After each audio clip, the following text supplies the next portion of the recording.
Ibu kena culik sebab Bunian nak jadikan ibu ni sebagai mak angkat. Pelik.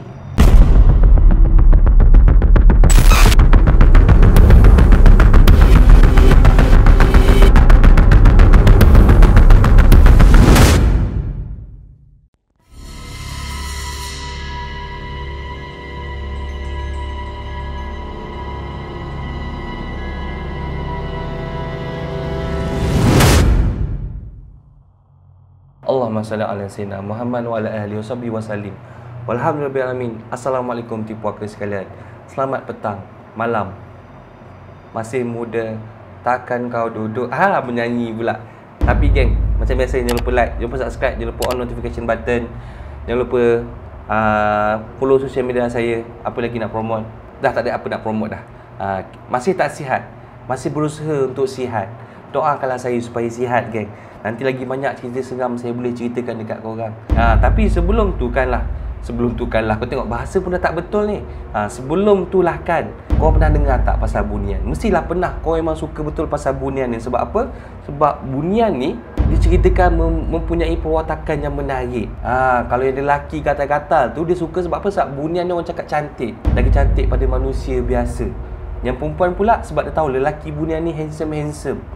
Betul ke? Pernah nampak Bunian yang tahu dia handsome, dia cantik tu? Tak pernah kan? So hari ni nak cerita pasal Bunian ke. Bunian ni apa sebenarnya? Sebenarnya Bunian ni dalam kalangan jin juga tau. Dan Bunian ni juga ada dua puak. Satu puak Islam, satu lagi puak kafir. Bunian ni dia macam manusia jugalah, tapi Bunian ni kehidupan dia lain. Maksudnya manusia ni manusia, Bunian ni Bunian. Kau faham tak? Kau tak faham? Aku pun dah tak faham aku cakap apa. Tapi nak bagi tahu kat korang, Bunian ni ada kampung, dia ada daerah, dia ada negeri, dia ada bandar. Dan bandar dia pula ada bandar yang maju, ada bandar yang mundur. Macam negara kita lah. Kita ada daerah, kita ada kampung, kita ada negeri maju, negeri mundur. So sebenarnya sama je. Cuma yang membezakan adalah dorang ni di alam lain. Maksudnya contoh dekat satu kampung yang kecil hanya ada 40 orang. Tapi di alam Bunian sana, kampung yang kecil itu ibarat satu negeri yang mempunyai seramai 10,000 orang. Nak cakap golongan jin ni ramai geng. Sebab apa? Sebab dia ni daripada zaman dulu sampai zaman sekarang. Nyawa dorang panjang, tak macam kita. Nyawa dorang sampai ke beratus-ratus tahun. Kita ni kadang-kadang 3 tahun dah mati. Jadi Bunian ni dia duduk dekat mana tuan-tuan puan-puan sekalian? Adakah dia duduk di sebelah kita? Ataupun dia duduk di dalam lampu teko? Macam jin bila gosok-gosok keluar jin minta 3 permintaan. Adakah macam itu? Tidak. Bunian ni ada penempatan dia tau. Ada yang duduk di hutan belantara, ada yang duduk dekat sungai, yang duduk dekat pantai. Dia bermacam-macam tempat. Dan dekat setiap tempat tu mempunyai sistem pentadbiran yang tersendiri. Diorang ada raja, ada menteri, ada hulu balang, ada tentera, ada rakyat biasa. Diorang komplit sebenarnya untuk membuatkan sebuah negara yang maju geng. Rupa paras Bunian ni pula macam mana? Betul ke semua cantik-cantik, semua handsome? Diperkatakan lah kan, ini apa yang aku tahulah. Bunian perempuan memang rupa cantik, tapi Bunian lelaki rupanya sedikit kurang. Tapi tak tahulah betul ke tidak. Aku tak pernah pergi ke alam Bunian pun kan.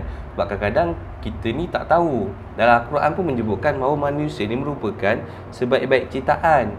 So kadang-kadang biasalah manusia ni tak pernah cukup. Kadang-kadang kita ni dah berkahwin, dah ada isteri lawa, nampak orang lagi lawa, kita nak kahwin dengan dia lagi satu. Lepas tu buat konten, maafkan abang terpaksa berkahwin dengan dia. Tapi abang masih sayangkan awak. Tapi abang terpaksa kahwin lagi satu. Maafkan abang. Mengarut. Berbalik pada kisah ibu diculik Bunian tadi, mari kita tukar lampu merah dulu geng.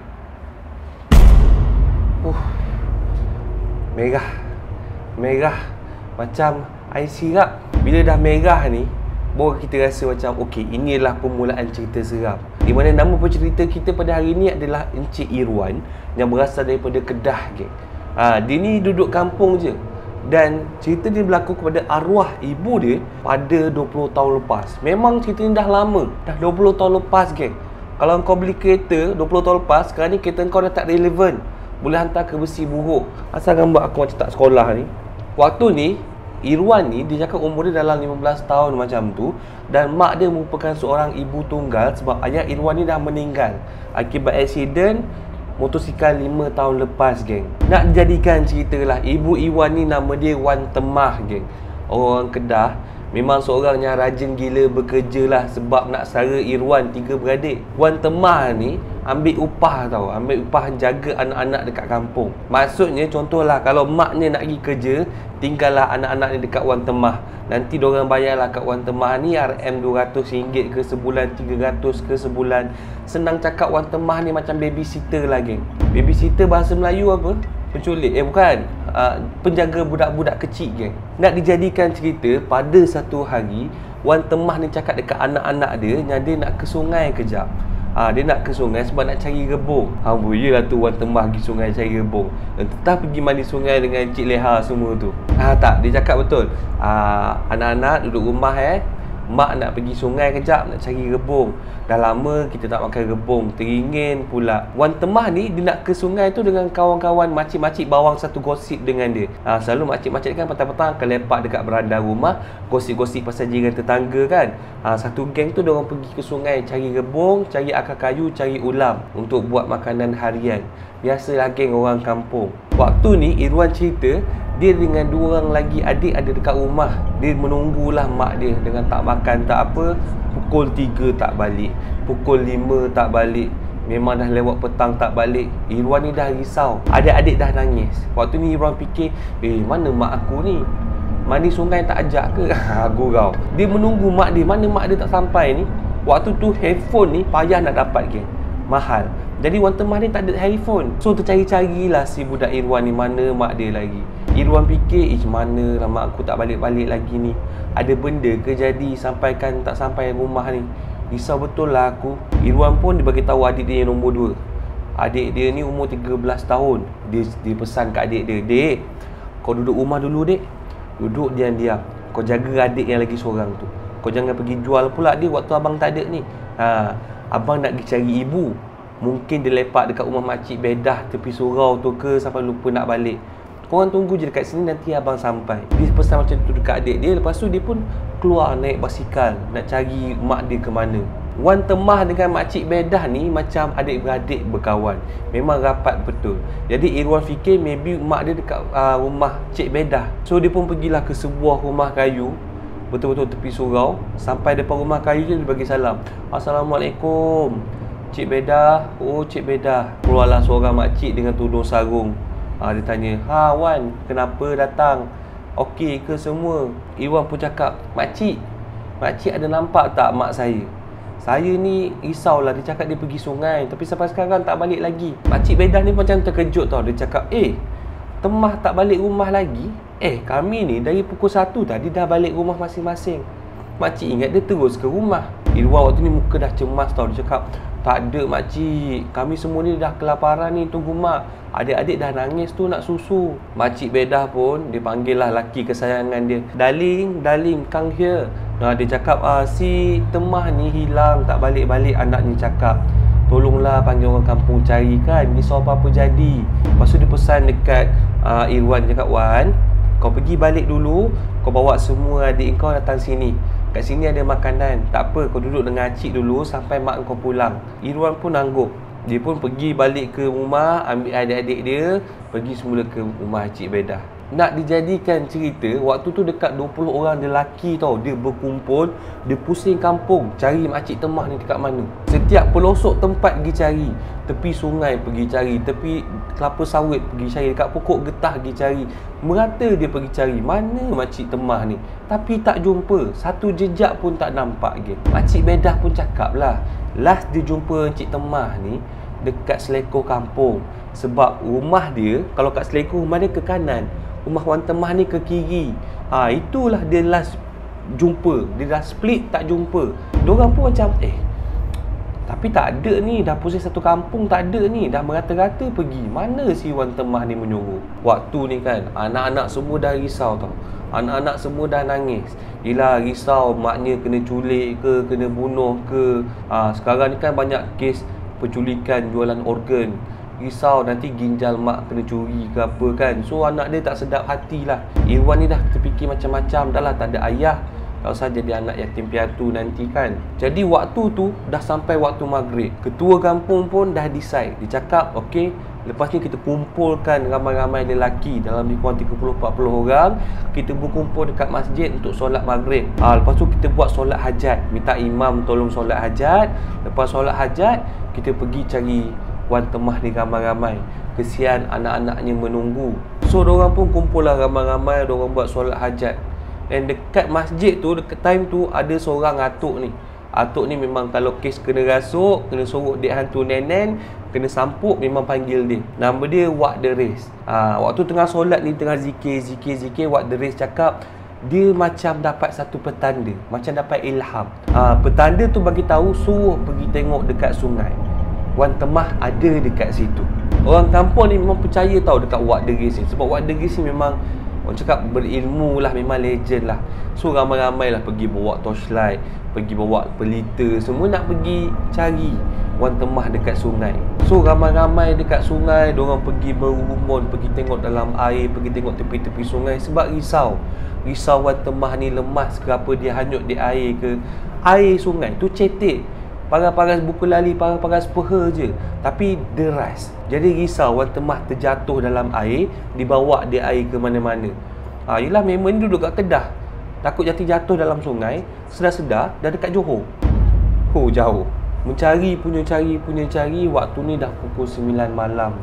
Nak buat report polis untuk dapatkan bantuan tak boleh, sebab tak cukup 24 jam lagi. Lagi satu, balai polis jauh.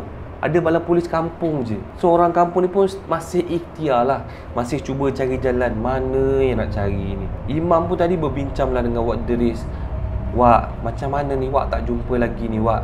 Wak Deris bagi tahu, Mam, saya pun tak tahulah Mam. Ini dah lain ni Mam. Ni bukan sesat sembarangan ni Mam. Saya nasihatkan Imam cuba azan.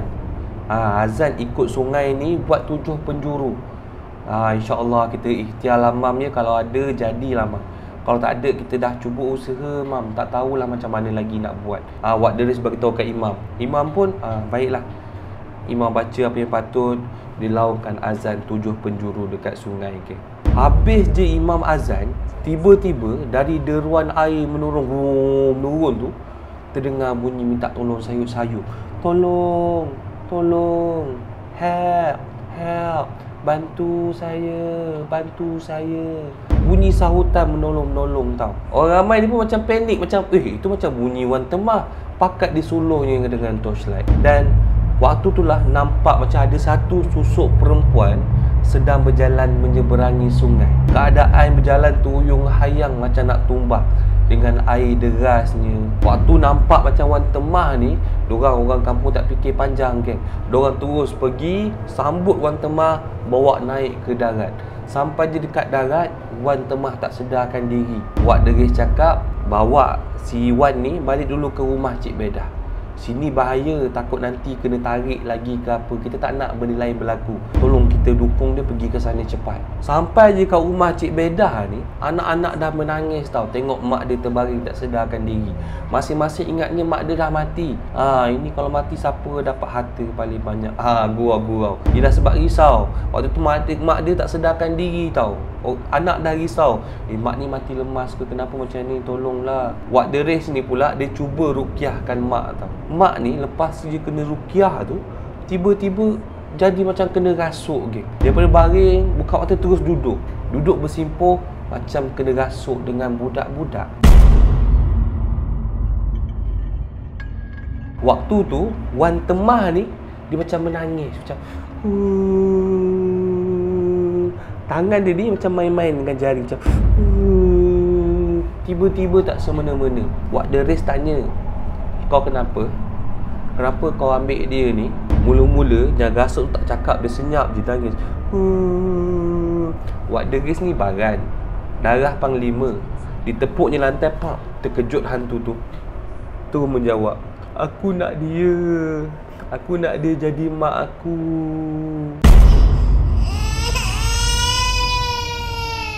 Wak Deris ni tanya lagi, dia cakap, kenapa kau nak dia? Mak kau pergi mana?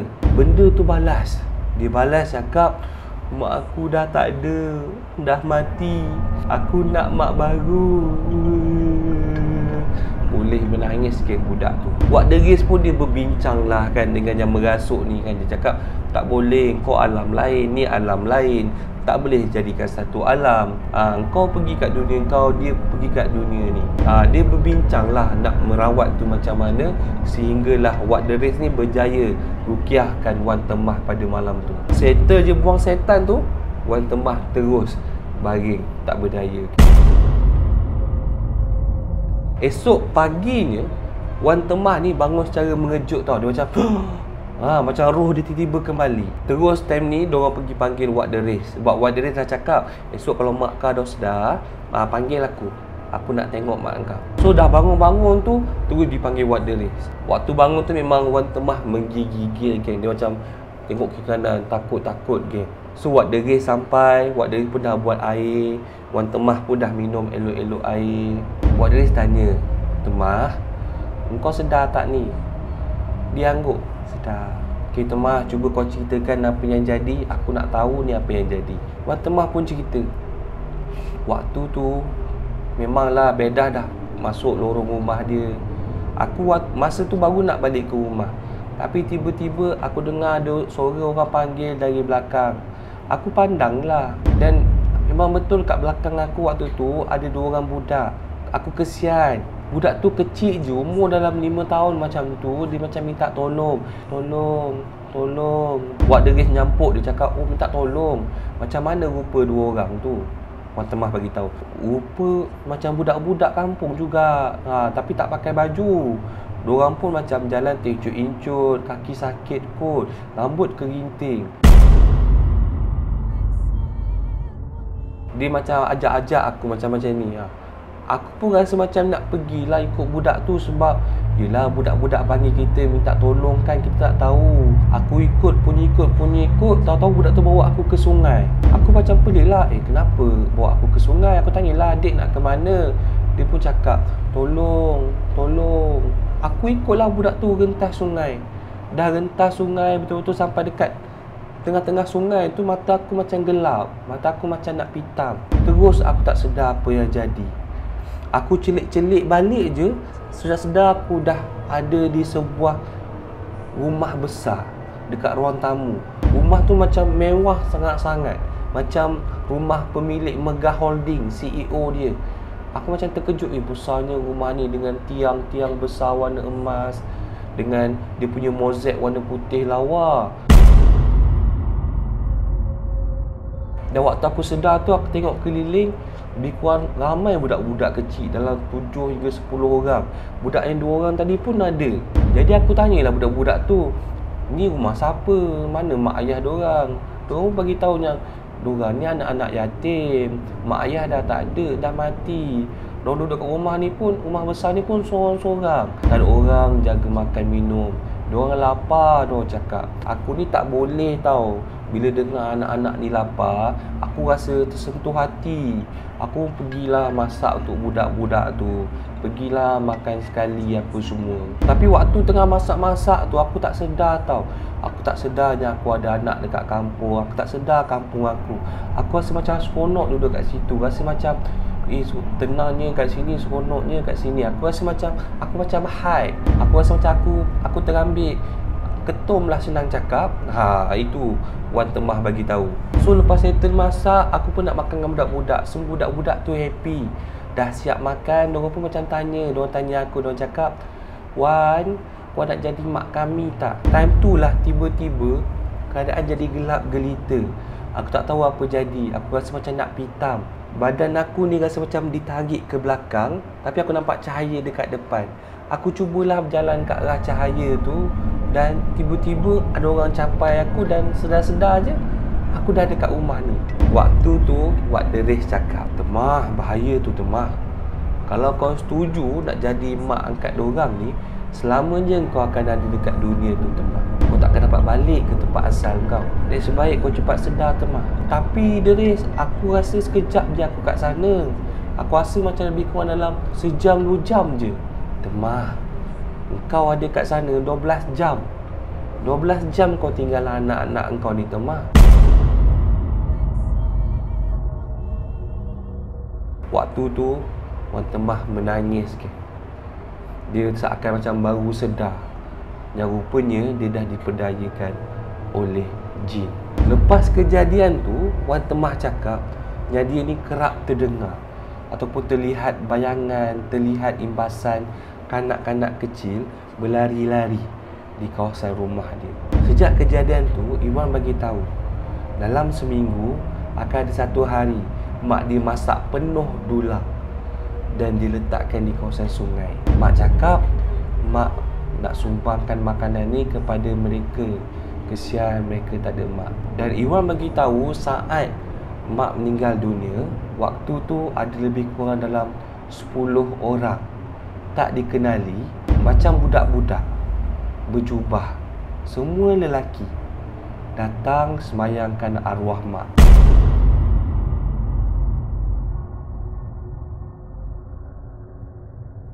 Thank you so much gang, pada mana yang sudi stay tengok cerita aku sampai habis.